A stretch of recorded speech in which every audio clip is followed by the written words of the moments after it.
435장 우리 함께 찬송하겠습니다. 435장 나의 영원하신 기업. 나의 영원하신 기업 생명보다 귀하다. 나의 갈 길 다가도록 나와 동행하소서. 주께로 가까이 주께로 가오니 나의 갈 길 다가도록 나와 동행하소서. 세상 부귀 안일함과 모든 명예 버리고 험한 길을 가는 동안 나와 동행하소서. 주께로 가까이 주께로 가오니 나의 갈 길 다가도록 나와 동행하소서. 어두운 골짝 지나가며 험한 바다 건너서 전국문에 이르도록 나와 동행하소서. 주께로 가까이 주께로 가오니 나의 갈 길 다가도록 나와 동행하소서.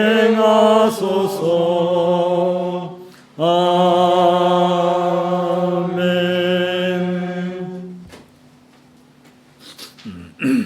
오늘 성밤양 유아 세례를 위해서 우리가 다 이렇게 한 마음으로 참여하게 돼서 참으로 반갑고요. 또 할아버지 할머니 직접 와주셔서 고맙고요. 다음 주일은 최영철 목사님이 주례를 하면서 성찬식을 하겠고요. 그 다음 주에 노성수 목사님 히브리서 강의 계속 할 거고, 마지막 주에는 김정원 목사님이 제가 우리가 2달 동안 계속 미뤘는데 김정원 목사님이 오셔서 이렇게 말씀을 전해 주셨습니다. 묵상 기도하고 예배 시작합니다.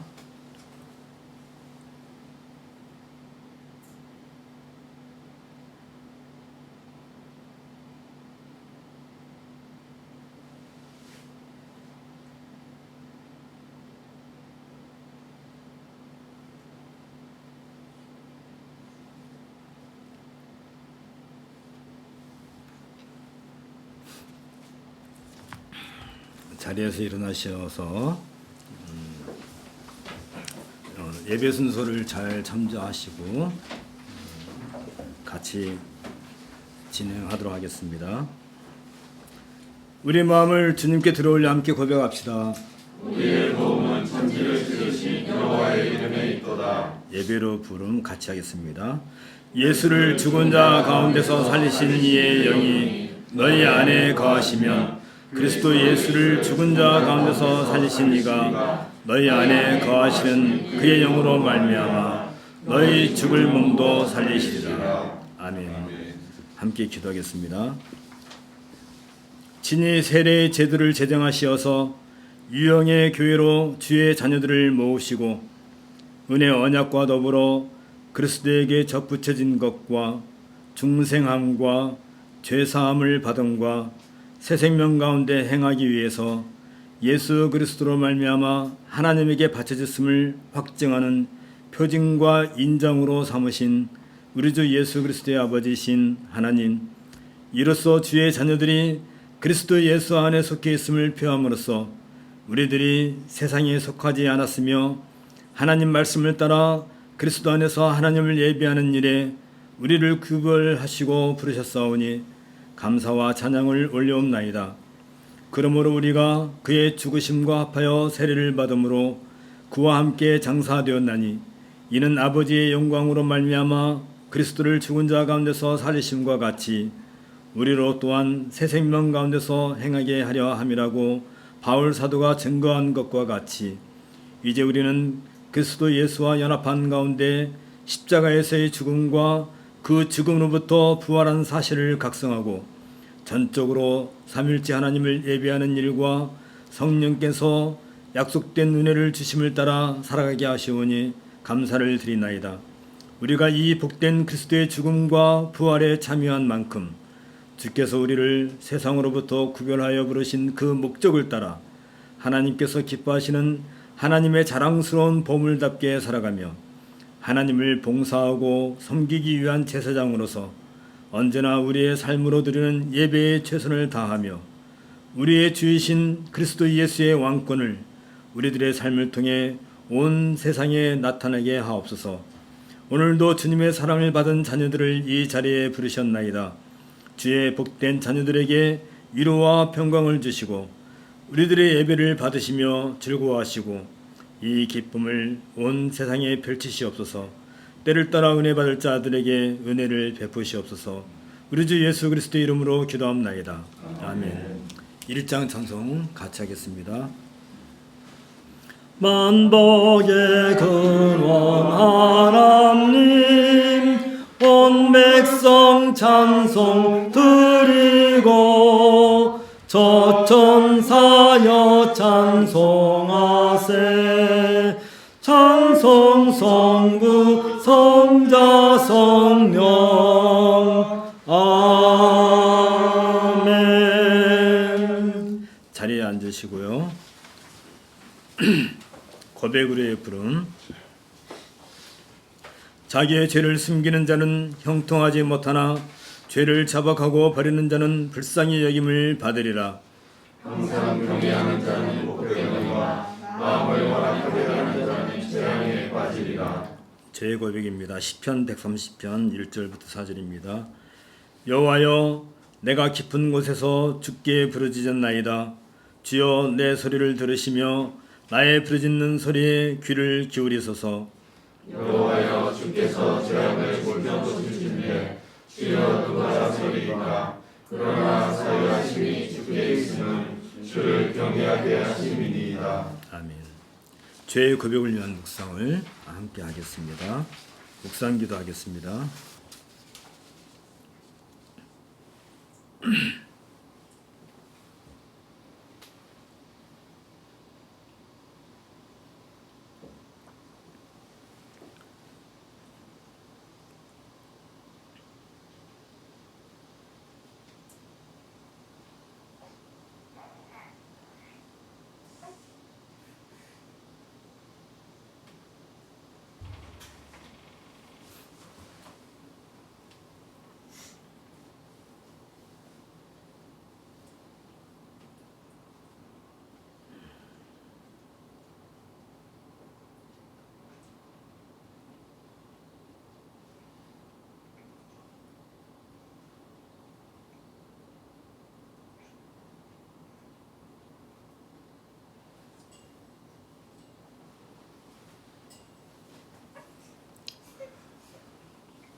사면과 믿음의 응답.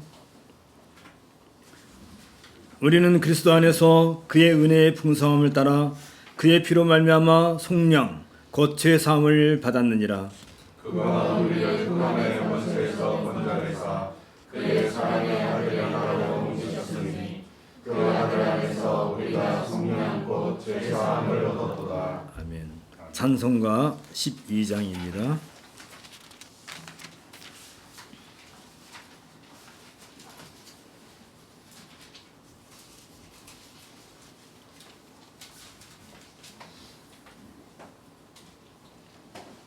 다 함께 주를 경배하세. 다 함께 주를 경배하세. 주 같은 이가 어디 있을까.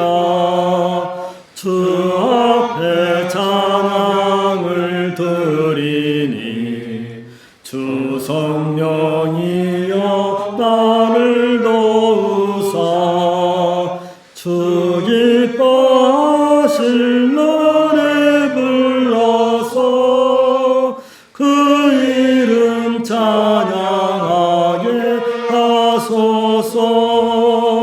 내 주여 나를 인도하사 아버지 품에 살게 하시고 주 성령 내 인실 살피사 내 마음과 뜻을 주관하시고 주 성령 내 맘 열어주시사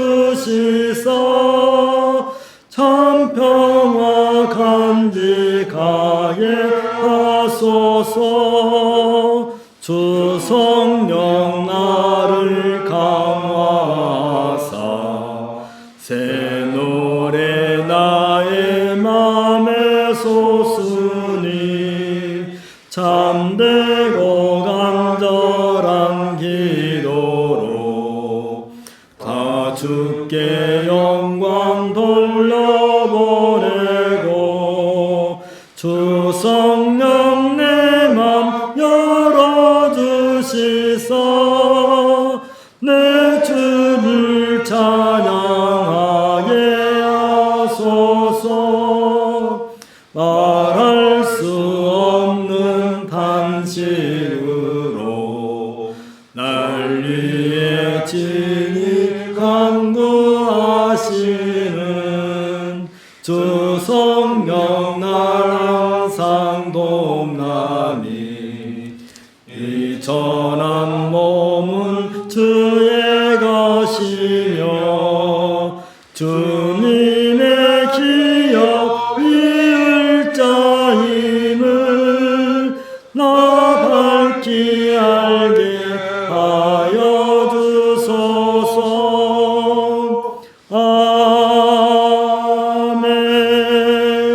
아멘.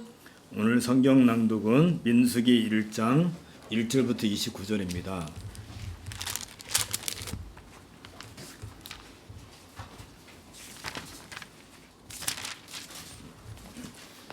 주님의 형제가 읽을 수 있어요?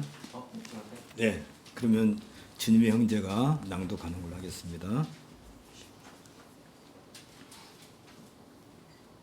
이스라엘 자손이 애굽 땅에서 나온 후 둘째 해 둘째 달 첫째 날에 여호와께서 시내 광야 해막에서 모세에게 말씀하여 이르시되 너희는 이스라엘 자손의 모든 회중 각 남자의 수를 그들의 종족과 조상의 가문에 따라 그 명수대로 계수할지니 이스라엘 중 20세 이상으로 싸움에 나갈 만한 모든 자를 너와 아론은 그 진영별로 계수하되 각 지파의 각 조상의 가문의 우두머리 한 사람씩을 너희와 함께하게 하라.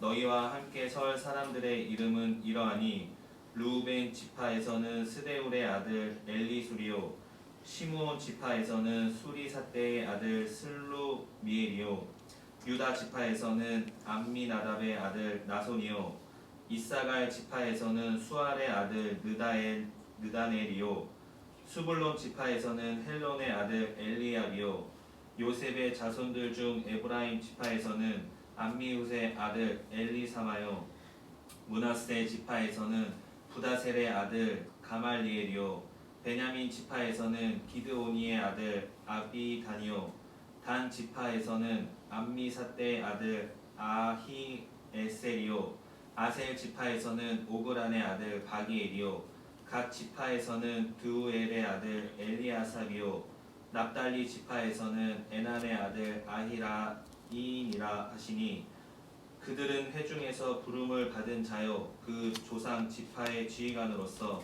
이스라엘 종족들의 우두머리라.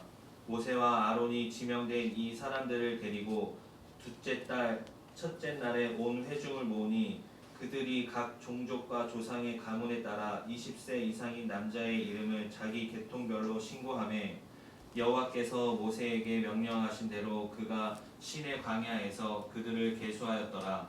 이스라엘의 장자 르우벤의 아들들에게서 난 자를 그들의 종족과 조상의 가문에 따라 20세 이상으로 싸움에 나갈 만한 각 남자를 그 명수대로 다 계수하니 르우벤 지파에서 계수된 자는 46,500명이었더라. 시므온의 아들들에게서 난 자를 그들의 종족과 조상의 가문에 따라 20세 이상으로 싸움에 나갈 만한 각 남자를 그 명수대로 다 계수하니 시므온 지파에서는 계수된 자는 59,300명이었더라. 갓의 아들들에게서 난 자를 그들의 종족과 조상의 가문에 따라 20세 이상으로 싸움에 나갈 만한 자를 그 명수대로 다 계수하니 갓 지파에서는 계수된 자는 45,650명이었더라. 유다의 아들들에게서 난 자를 그들의 종족과 조상의 가문에 따라 20세 이상으로 싸움에 나갈 만한 자를 그 명수대로 다 계수하니 유다 지파에서 계수된 자는 74,600명이었더라. 이사갈의 아들들에게서 난 자를 그들의 종족과 조상의 가문에 따라 20세 이상으로 싸움에 나갈 만한 자를 그 명수대로 다 계수하니 이사갈 지파에서 계수된 자는 54,400명이었더라. 이는 주님의 말씀입니다. 하나님께 감사드립니다. 연보 및 찬송을 하겠습니다. 74장입니다.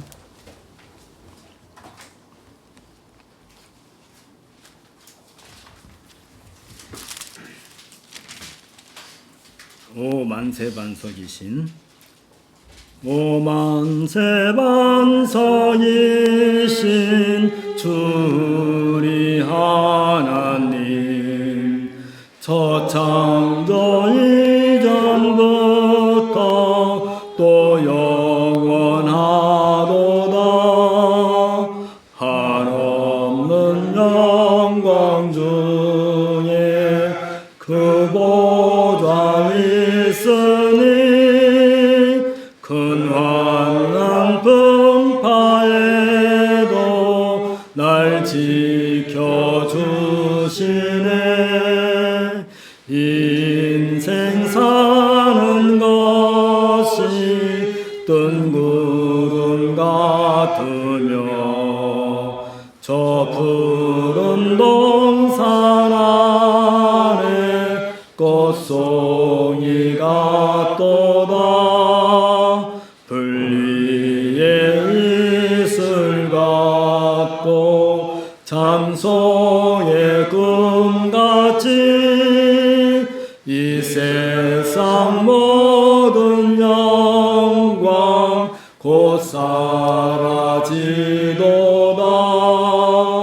한없는 사랑으로 늘 깨어 지키사 근자비 베푸시고 늘 인도하시니 내 평생 짧은 세월 빛나게 살도록 참 미친 성령으로 날 채워주소서.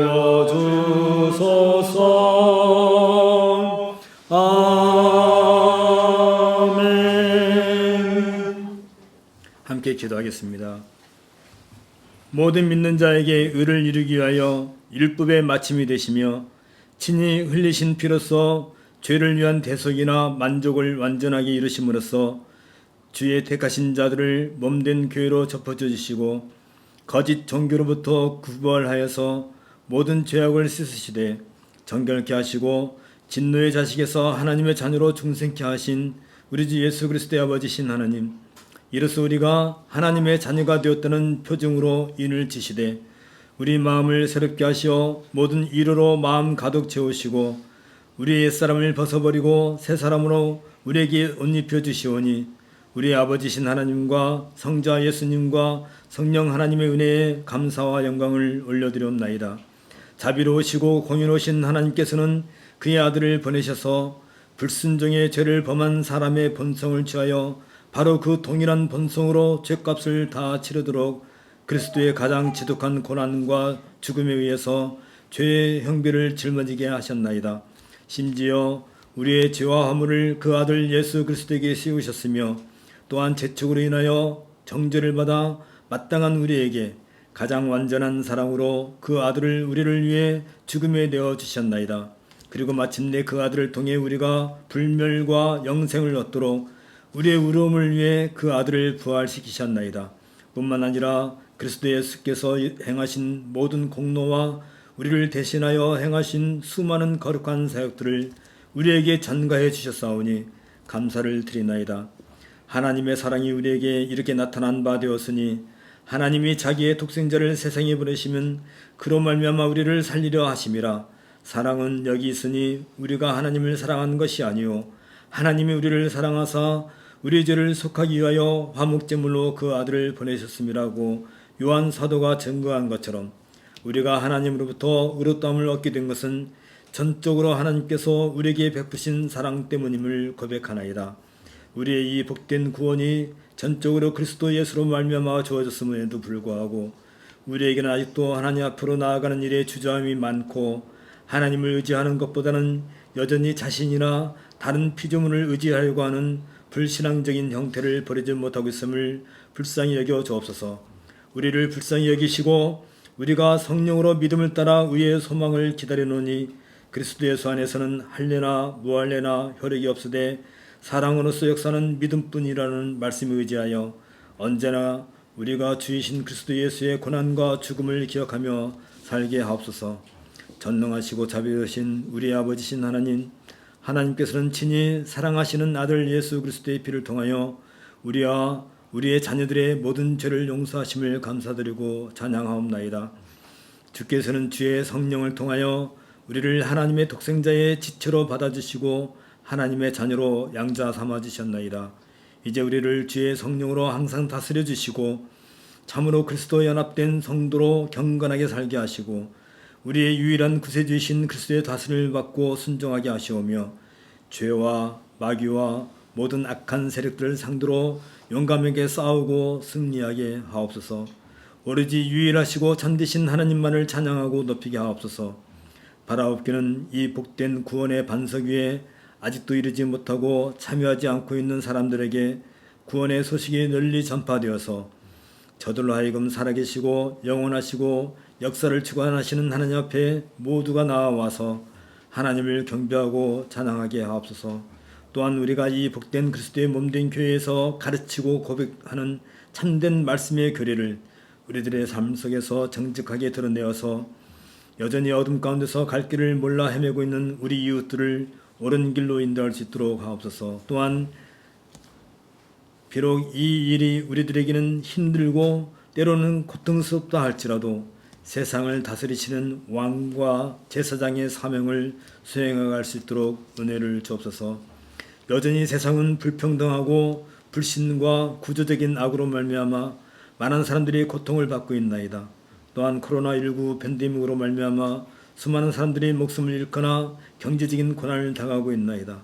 이처럼 어둡고 처절한 상황 속에서 악을 밥 먹듯이 행하는 자들을 부끄럽게 하시고 저들의 사악한 손길로부터 주의 자녀를 구원하여 주옵소서. 오늘도 이 복된 예배 자리에 나왔나이다. 주께서 약속하신 복으로 주의 자녀들에게 은혜와 평안을 누리게 하옵소서. 이 예배를 복되게 하시며 성도들의 찬양을 기뻐 받아옵소서. 우리 주 예수 그리스도의 이름으로 기도합나이다. 아멘. 오늘은 유아 세례를 맞이해서 창세기 21장 1절부터 5절을 통해서 이삭의 할례에 담겨 있는 구속사적 의미라는 점으로 함께 말씀을 생각하고자 합니다. 먼저 창세기 21장 1절부터 5절 본문을 읽겠습니다. 여호와께서 말씀하신 대로 사라를 돌보셨고 여호와께서 말씀하신 대로 사라에게 행하셨으므로 사라가 임신하고 하나님이 말씀하신 시기가 되어 노년의 아브라함에게 아들을 낳으니 아브라함이 그에게 태어난 아들 곧 사라가 자기에게 낳은 아들을 이름하여 이삭이라 하였고 그 아들 이삭이 난 지 8일 만에 그가 하나님이 명령하신 대로 할례를 행하였더라. 아브라함이 그의 아들 이삭이 그에게 태어날 때 100세라. 아멘. 이 말씀을 통해서 이삭의 할례에 담겨있는 의미에 대해서 함께 은혜를 나누도록 하겠습니다. 아브라함은 하나님의 약속에 따라 자기 몸에 할례를 행하였던 사건이 창세기 17장에 기록되어 있습니다. 아브라함의 할례를 행함은 창세기 17장 6절에 있는 것처럼 내가 너로 힘이 번성케 하리니 나라들이 내게로 쫓아 일어나며 열왕이 내게로 쫓아 나리라는 하나님의 약속을 믿음으로 받아들이는 믿음의 행위였습니다. 이 약속은 모든 하나님께서 이루실 것입니다. 그리고 이 말씀은 공허한 약속이 아니기에 어떤 형태로든 아브라함이 이해할 수 있는 실제 사건으로 역사 안에서 성취되어야 할 것입니다. 하나님께서 약속만 하시고 아브라함이 살아있는 동안 그 일을 성취하시지 않으신다면 그 약속은 아무런 의미가 없을 것입니다. 따라서 아브라함에게 약속을 지키시는 하나님은 아브라함의 후손을 태어나게 하셔야 하는 겁니다. 하나님께서 아브라함의 후손에게 가나안 땅을 주시겠다고 약속하셨다는 것은 그 후손이 태어날 것을 작정하셨음을 전제하기 때문입니다. 그래서 하나님은 아브라함의 기업을 이을 아들에 대하여 자세하게 드러내어 말씀하여 주시기를 창세기 17장 15절 16절에서 내 아내 사레는 이름을 사레라 하지 말고 그 이름을 사라라 하라. 내가 그에게 복을 주어 그로 내게 아들을 낳아주게 하며 내가 그에게 복을 주어 그로 열국의 어미가 되게 하리니 민족의 열왕이 그에게서 나리라는 말씀과 같이 아브라함의 후손은 아브라함과 사라 사이에서 태어날 아들임이 비로소 확고하게 밝혀졌습니다. 이 아들이 곧 하나님께서 약속하신 아브라함의 언약에 참여하는 유일한 상속자가 될 것입니다. 당시 아브라함에게는 하갈에게서 출생한 이스마엘이라는 아들이 있었으나 하나님은 이스마엘을 아브라함의 언약에 포함하지 않으셨습니다. 오히려 사라에게서 날 아들이 약속에 따라 가나안 땅을 유업으로 받을 것이라고 말씀하십니다. 그렇다면 아브라함이 할례를 받는 것은 아브라함이 자기 몸에 할례를 행하는 것은 하나님께서 아브라함을 열국의 아비로 세우시고 그 후손에게 가나안 땅을 유업으로 주시겠다는 약속을 신뢰하는 외적인 신앙 고백의 표시가 되는 것입니다. 그리고 그 아들이 태어난다는 것은 하나님께서 아브라함과 맺으신 언약을 성취하신다는 역사적인 증표가 될 것입니다. 즉 아브라함의 할례는 아들이 탄생하는 것으로서 자기 삶의 역사 속에서 성취가 될 것입니다. 그러나 지금 아브라함은 나이가 많아 아들을 생산할 능력이 없었습니다. 그래서 그 약속의 후손은 지금 자기 스라에 있는 이스마엘이 될 것이라고 여기고 있었던 것입니다. 아브라함은 새로운 아들을 얻기는 불가능하다고 생각하여서 지금 있는 이스마엘이 하나님의 언약을 성취하기를 바라고 있었던 것이 창세기 17장 17절에서 우리가 살펴볼 수 있습니다. 하나님은 그러한 아브라함에게 대하여 단호하게 말씀하십니다. 19절에 창세기 17장 19절에 보면 아니라 네 아내 사라가 정녕 내게 아들을 낳으리라. 너는 그 이름을 이삭이라 하라. 내가 그와 내 언약을 세우리니 그의 후손에게 영원한 언약이 되리라고 선언하십니다.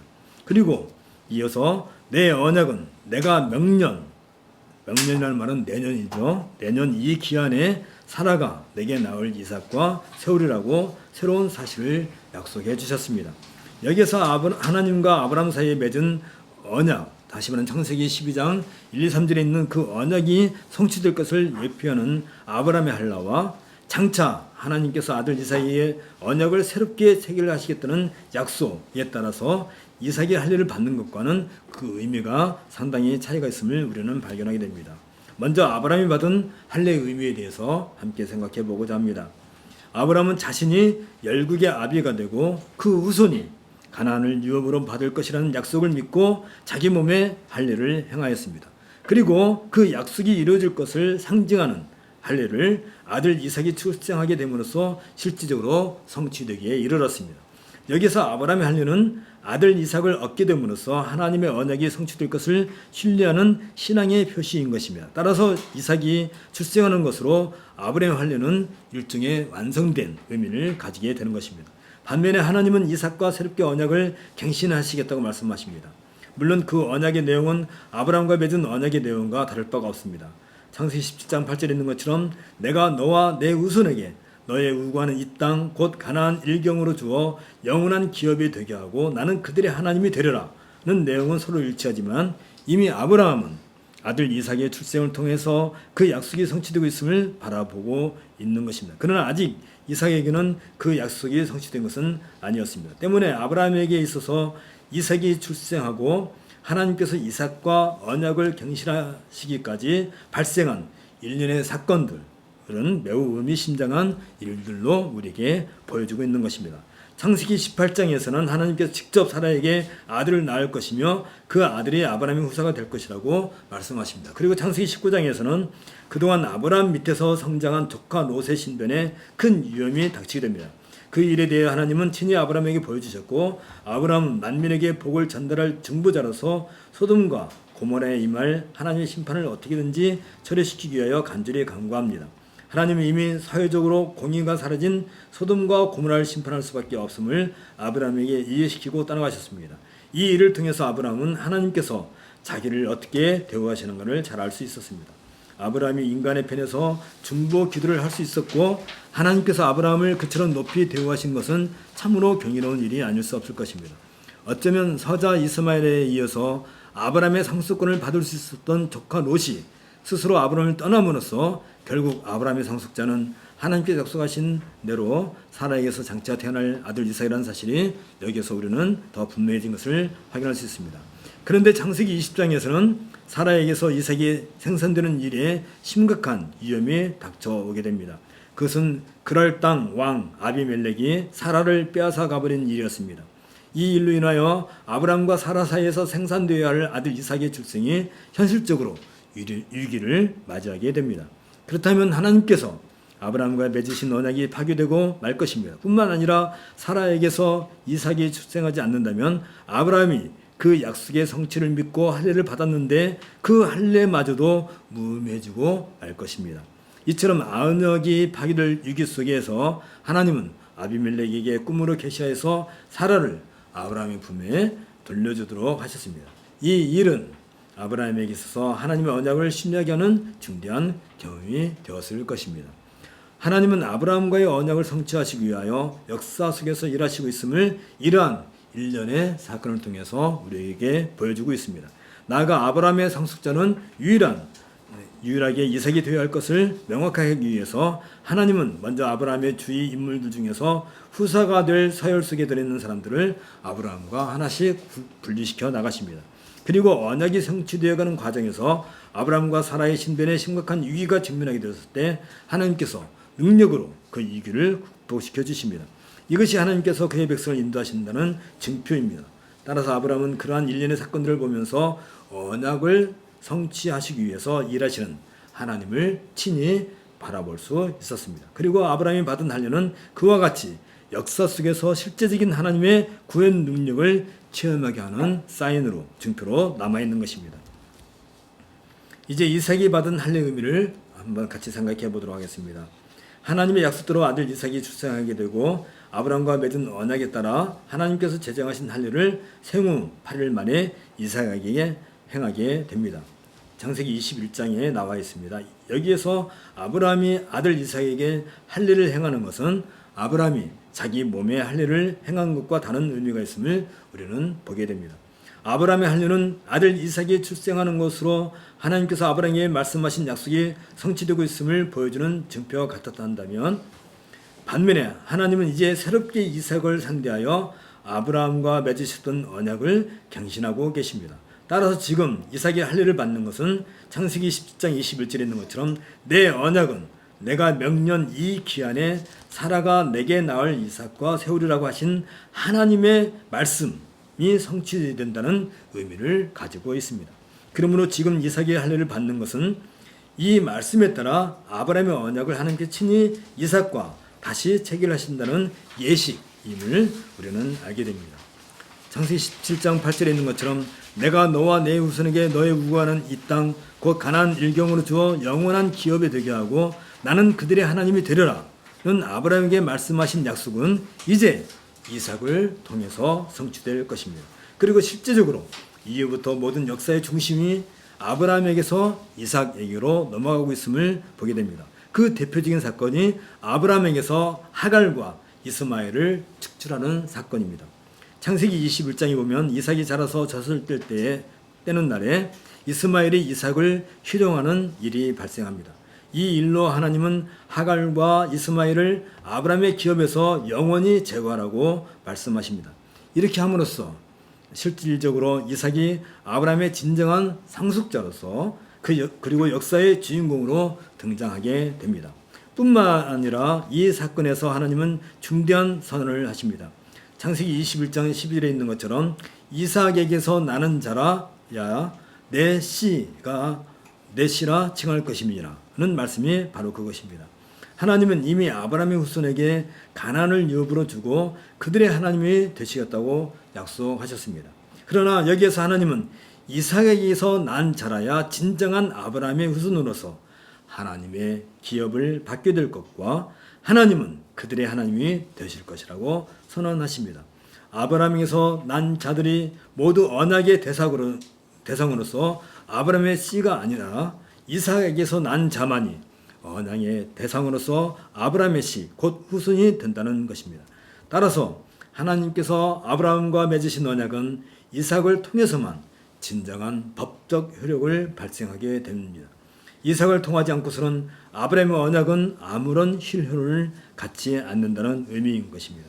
이 사실은 로마서 9장 7, 8절에 있는 것처럼 아브라함의 씨가 다 그 자녀가 아니라 오직 이삭으로서 난 자라야 내 씨라 칭하리라 하셨으니 곧 육신의 자녀가 하나님의 자녀가 아니라 오직 약속의 자녀가 씨로 여김을 받으리라는 바울의 사도의 말 속에서 다시 확인되고 있습니다.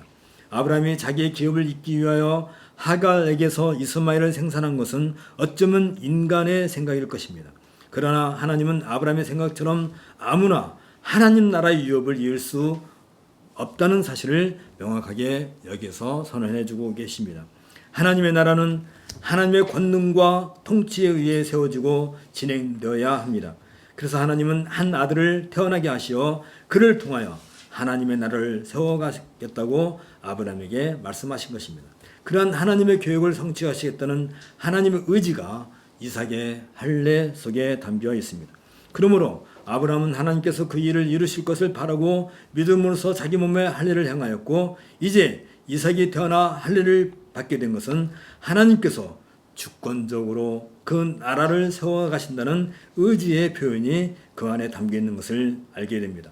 따라서 이삭의 할례는 하나님께서 약속의 후손을 통하여 그의 나라를 세워가시겠다는 하나님의 의지를 이삭의 몸에 새기는 예식인 것입니다. 이삭은 잉태되기도 전에 하나님께서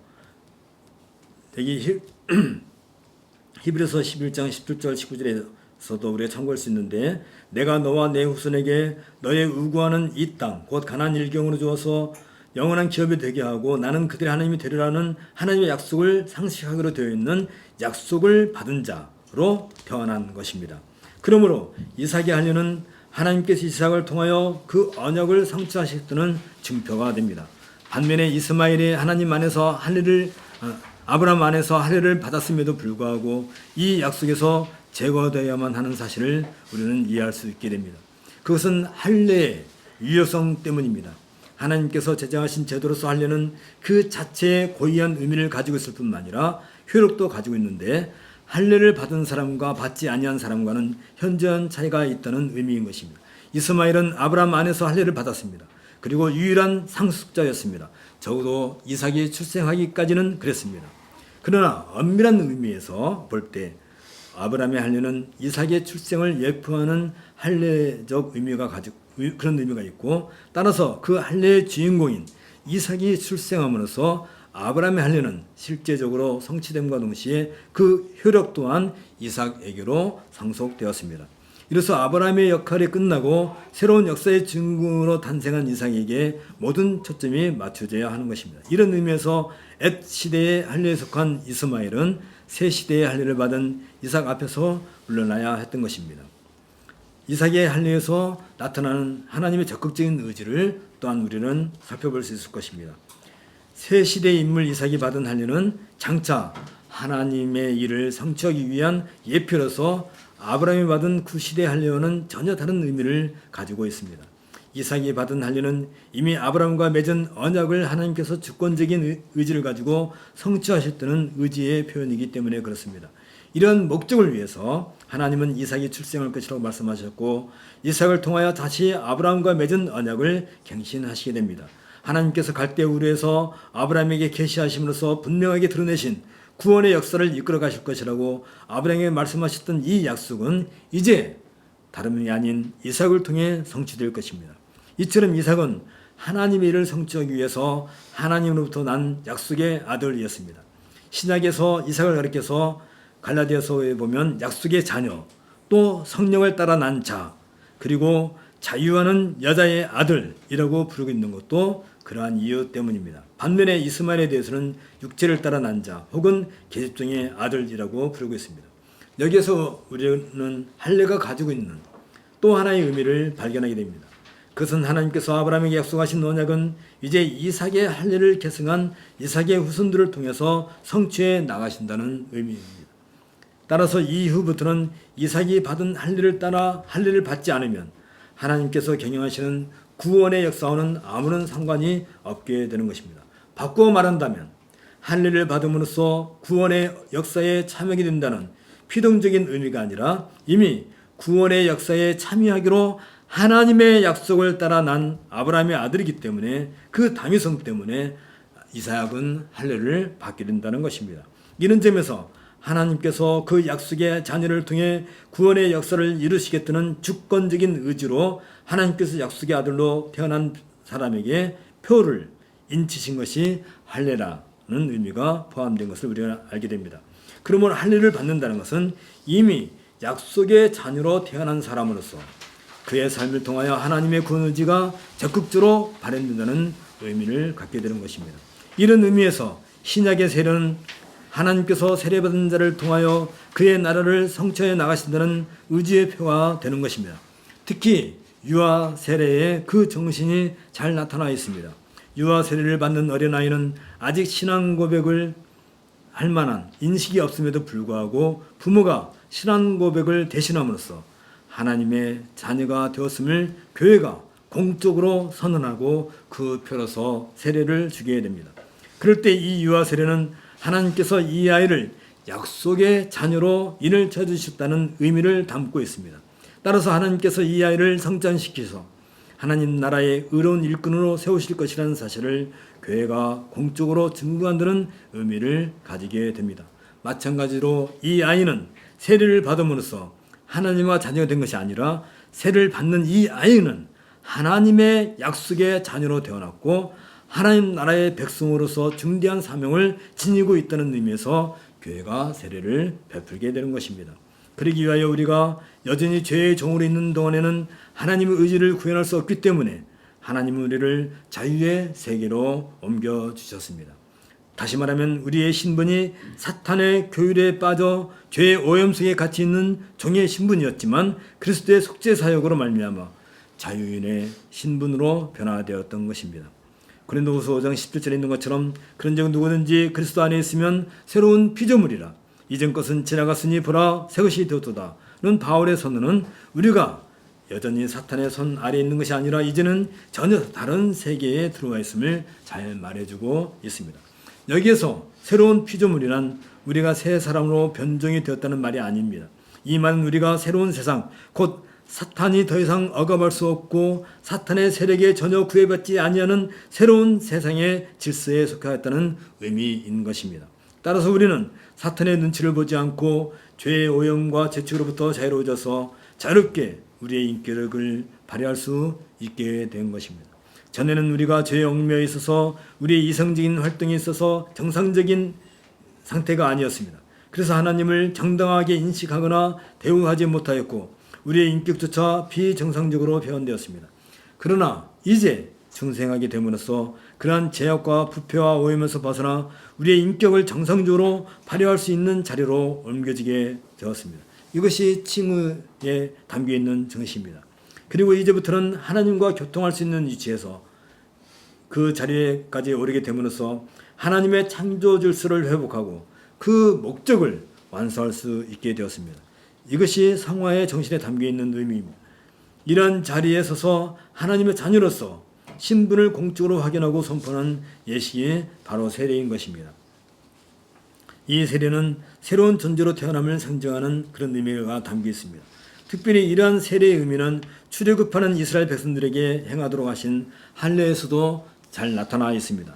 이스라엘이 애굽을 떠나올 때 할례를 행하고 유월절과 홍해 사건에 참여하게 되었는데 이 사건을 통하여 너희는 죽음을 통과한 사람들이며 죄에서 구속된 자유인이다는 하나님의 인정을 받았음을 표시하였습니다.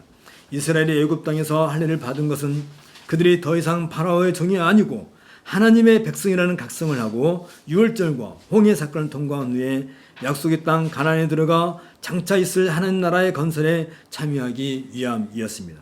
그리고 이 사건들을 통하여 이스라엘은 하나님의 특별한 소유이며 장차 하나님의 나라를 이 땅에 현저하게 건설할 백성임을 만방에 알리게 되었습니다.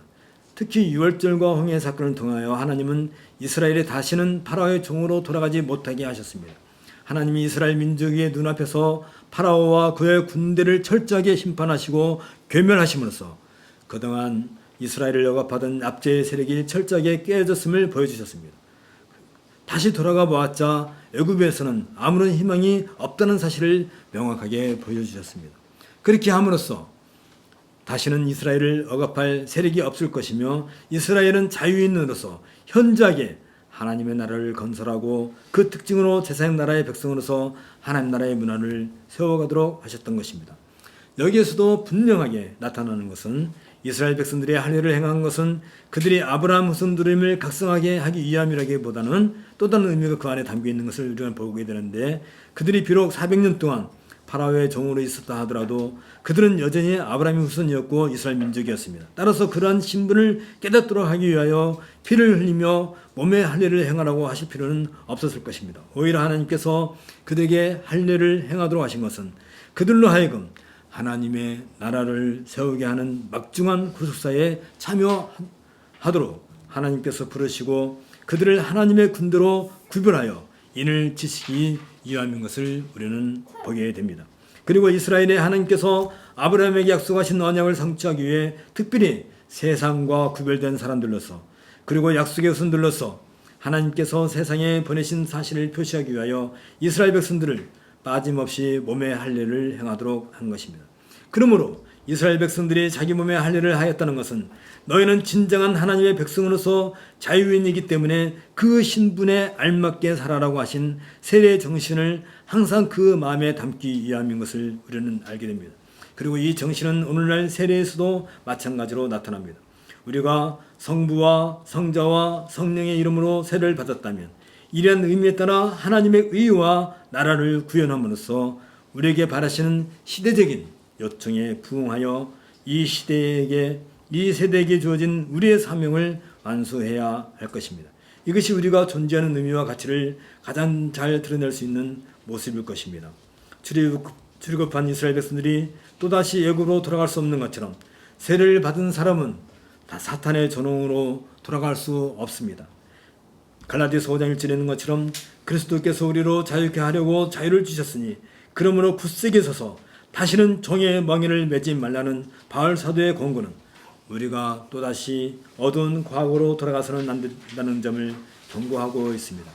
이와 관련하여 바울 사도는 로마서 6장 6절 7절에서 우리가 알거니와 우리 옛사람이 예수와 함께 십자가에 못 박힌 것은 죄의 몸이 멸하여 다시는 우리가 죄에게 종노릇하지 아니하려 함이니 이는 죽은 자가 죄에서 벗어나 의롭다 하심을 얻었음이라고 하면서 오직 너희 자신을 죽은 자 가운데서 다시 산 자같이 하나님께 드리라고 권면하고 있음을 우리는 주의해야 할 것입니다.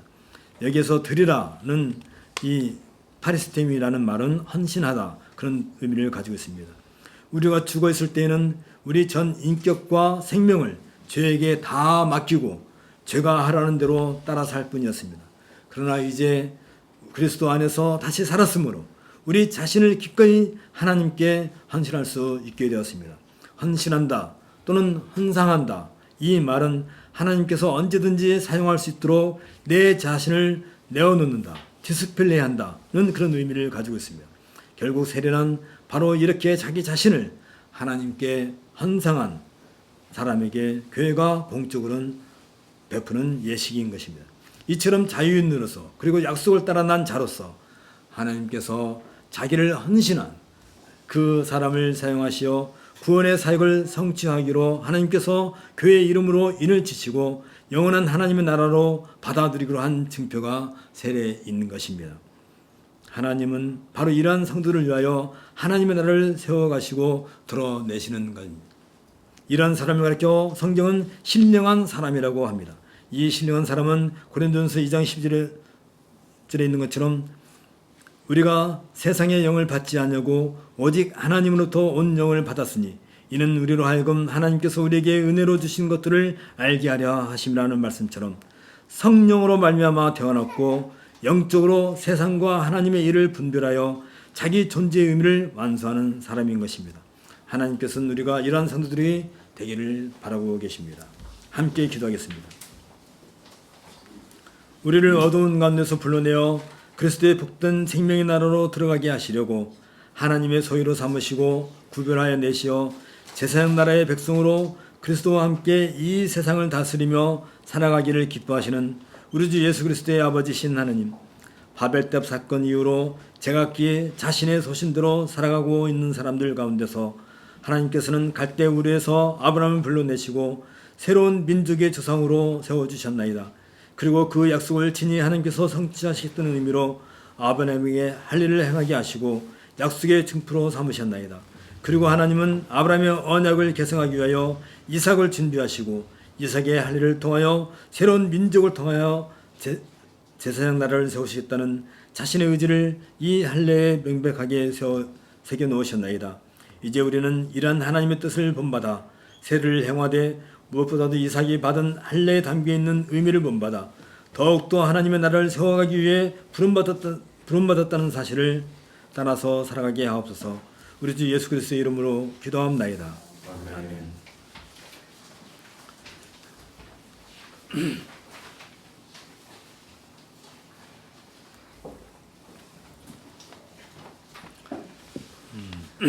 이제 유아 세례를 같이 행하도록 하겠습니다. 우리 주인공께서 잠깐 자리를 비웠는데 유아 세례의 신문 우리 함께 보겠습니다. 우리 주 예수 그리스도의 사랑을 받는 성도 여러분, 거룩한 세례의 교훈은 다음과 같이 이어갈 수 있습니다. 첫째, 우리와 우리의 자녀는 죄악 가운데 잉태되어 출생하였습니다. 따라서 우리는 본질상 진노의 자녀이며 거듭나지 않으면 하나님의 나라에 들어갈 수 없습니다. 물론 물로 씻는 의식은 바로 이 사실을 우리에게 가르쳐줍니다. 이 예식에서 우리 영혼의 불결함이 드러납니다. 따라서 우리는 자기 자신을 미워하고 하나님 앞에서 자신을 낮추고 우리의 정결함과 구원을 우리 밖에서 구해야 할 것입니다. 두 번째로 세례는 예수 그리스도께서 우리의 죄를 씻어주심을 우리에게 보여주고 인을 치는 것입니다. 그러므로 우리는 그리스도의 명령을 따라서 성부와 성자와 성령의 이름 안으로 세례를 받게 됩니다. 우리가 성부의 이름 안으로 세례를 받을 때 성부 하나님께서는 우리와 영원한 은혜의 언약을 맺어주심을 선언하시고 인을 져주십니다. 성부께서는 우리를 구분의 자녀와 상속자로 삼아주시고 그렇기 때문에 우리에게 모든 좋은 것을 내려주시고 모든 악은 피하게 하여 주시거나 합력하여 선을 이루도록 하여 주실 것을 약속하십니다. 우리가 성자의 이름 안으로 세례를 받을 때 성자 하나님께서는 그분의 보혈로서 우리의 죄를 모두 씻어서 정결케 하시고 우리를 구분의 죽음과 부활에 연합시켜 주심을 약속하십니다. 그래야 우리는 우리의 죄로부터 해방을 받고 하나님 앞에서 의롭다고 여김을 받게 됩니다. 우리가 성령의 이름 안으로 세례를 받을 때 성령 하나님께서는 이 성례로서 그분이 우리 안에 거하시고 우리를 그리스도의 살아있는 지체로 만들어 주실 것을 우리에게 확신시켜 주십니다. 성령께서는 우리가 그리스도 안에서 소유한 것을 실제로 누리게 하셔서 죄 사함을 얻고 매일 새로운 삶을 살게 하십니다. 마지막에는 우리가 거룩하고 흠이 없이 영원한 생명을 누리면서 택함을 받은 무리 가운데서 한 자리를 차지하게 될 것입니다. 세 번째로 모든 언약은 약속과 의무라는 두 부분을 포함하고 있기에 하나님께서는 세례를 통해 새롭게 순종하도록 우리를 부르시며 우리는 순종할 의무를 짊어집니다.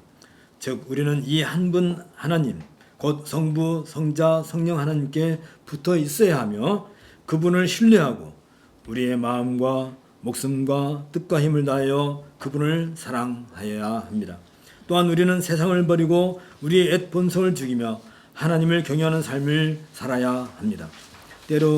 때때로 우리가 연약함으로 말미암아 죄에 빠졌다 할지라도 우리는 하나님의 자비를 포기하지 않아야 하며 그냥 죄에 머물러서도 안 됩니다.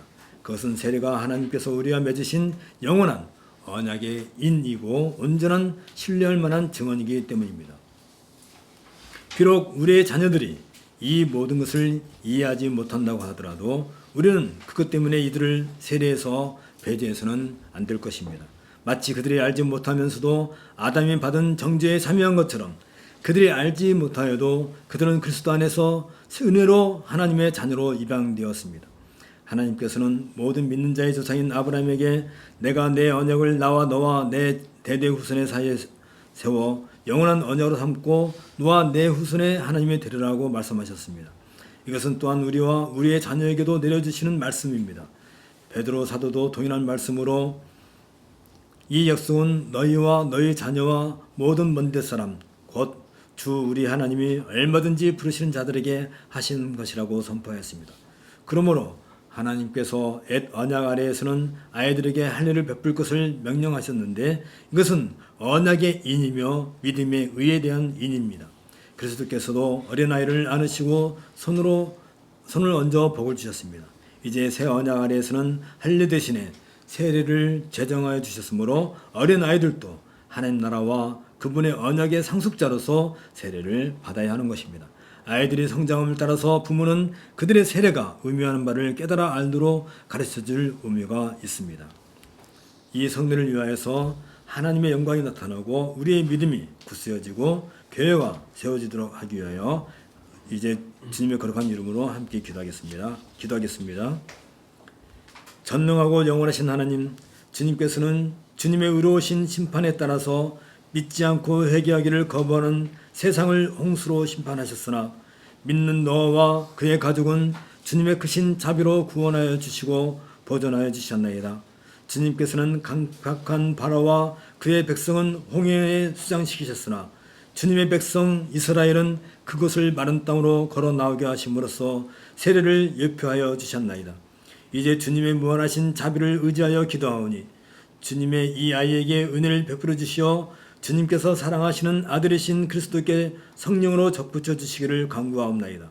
이 아이가 세례를 받음으로 그리스도의 죽으심에 함께 장사되고 또한 그리스도와 함께 일어나서 새 생명 가운데서 살게 하옵소서. 또한 이 아이가 그리스도를 따를 때 매일 자기의 십자가를 즐겁게 지고 가게 하옵시며 참된 믿음과 굳은 소망과 열렬한 사랑으로 그리스도께 붙어서 함께 살게 하옵소서. 이 세상의 삶은 계속되는 죽음일 뿐이지만 이 세상을 떠나는 날까지 이 아이로 하여금 주님의 약속에서 위로를 받고 마지막 날에 주님의 아들 그리스도의 심판대 앞에 두려움 없이 설 수 있게 하옵소서. 이 모든 것을 성부와 성령과 더불어 한 분 하나님이시오 영원히 살아계시고 영원히 다스리시는 성자이신 우리 주 예수 그리스도 이름으로 기도합나이다. 아멘. 이제 부모에게 사야 문답을 하도록 하겠습니다. 두 분 우리 부모님들은 일어나기를 바랍니다. 우리 주 예수 그리스도의 사랑을 받는 부모 여러분, 세례는 하나님께서 그분의 언약을 우리와 우리의 자녀들에게 인을 치려고 제정하신 것을 그대들은 들었습니다. 따라서 우리는 이 성례를 그 목적으로만 사용할 것이며 습관적으로나 미신적으로 행하여서는 안 될 것입니다. 그대들이 그러한 뜻에서 세례를 원하고 있음을 명백히 밝히려고 이제 몇 가지 질문을 하니 신실하게 대답해 주시기 바랍니다. 첫째, 우리 아이가 비록 죄악 중에 잉태되고 출생하여서 모든 비참함을 겪고 심지어 영원한 심판까지 받게 되었지만 그러나 그리스도 안에서 거룩하여졌으며 따라서 교회 회원으로 세례를 받는 것이 마땅하다고 고백하십니까? 크게 대답하셔야 되겠어요.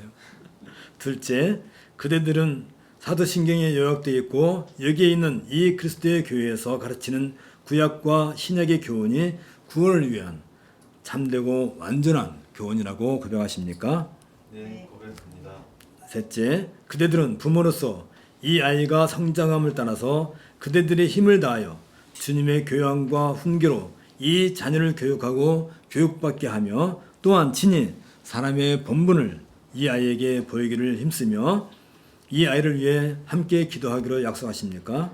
네, 약속합니다. 네, 이제 우리 회중들에게 사역을 하는 문답을 하겠습니다.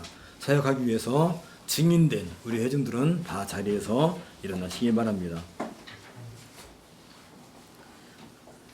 사르스교회 성도 여러분, 여러분은 하나님의 사랑으로 가득한 복음을 이 아이에게 가르치고 직접 기독교 신앙과 성품의 모범이 되며 하나님의 가족으로서 교제와 기도와 봉사로 지원을 아끼지 않고 이 아이를 사랑하고 격려하며 도울 것을 약속하십니까? 네, 약속합니다.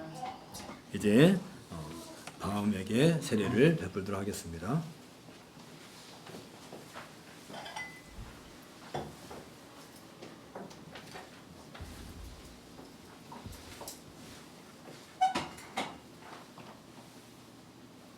예수 믿는 자 성진모와 성마의 아이 성바움에게 나는 성부와 성자와 성령의 이름으로 그대에게 세례를 베푸노라.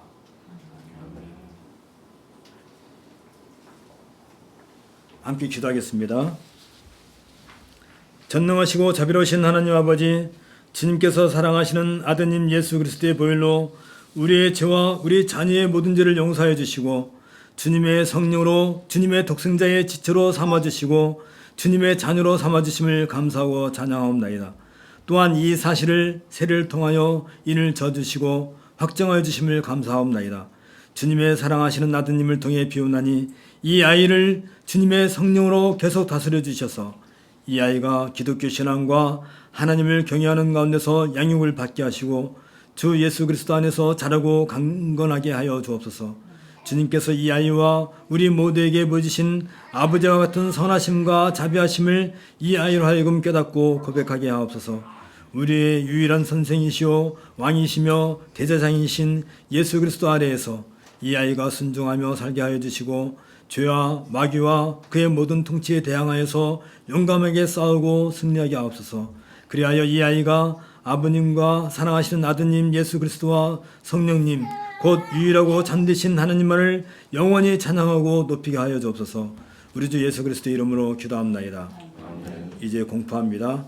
유일한 왕이시며 교회의 머리 되시는 우리 주 예수 그리스도의 이름으로 성바움은 이제 죽는 날까지 하나님의 신실한 종으로 그리스도를 주로 고백하는 거룩한 교회에 속한 사르스교회의 유아 세례 교인이 되었음을 공포합니다. 아멘. 이제 자리에 앉겠습니다.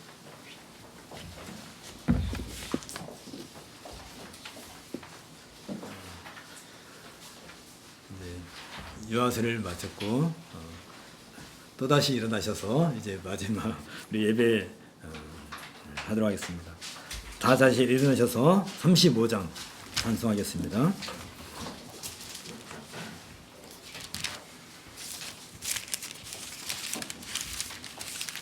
큰 영화로신 주, 큰 영화로신 주, 이곳에 오셔서 이 모인 자들로 주 백성 삼으사 그 중에 항상 계시고 그 중에 항상 계시고 큰 영광 나타내소서.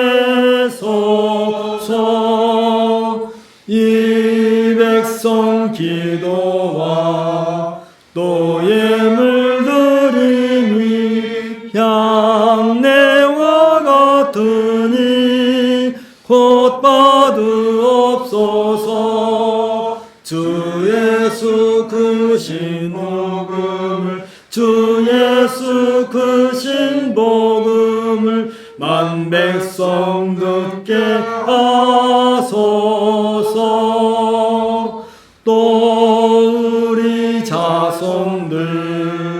다 주를 기리고 저 성전돌같이 기나게 하소서. 주 구원하신 능력을 주 구원하신 능력을 늘 끝날까지 주소서. 주 믿는 만민이 참 진리 지키며 옛 성도들 같이 주 찬송하다가 저 천국 보좌 앞에서 저 천국 보좌 앞에서 늘 찬송하게 하소서. 아멘. 주 예수 그리스도의 은혜와 하나님의 사랑과 성령의 교통하심이 너희 무리와 함께 있을지어다. 아멘. 3장 성령하겠습니다. 성부 성자와 성령 찬송과 영광 돌려 보내세.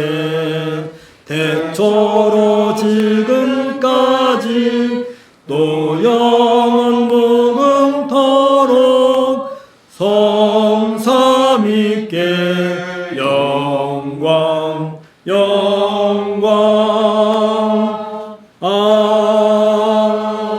아멘. 묵상 기도하고 예배 마칩니다.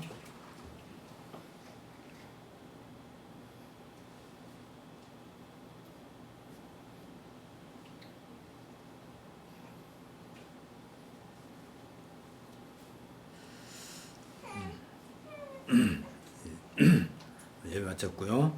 저기 이렇게 이제 이렇게 한 줄로 나와서 우리 바울이랑 같이 이렇게 간단히 악수 하는 걸로. 바울이랑 악수를 안 하는 게 바울이 악수. 이렇게 안녕.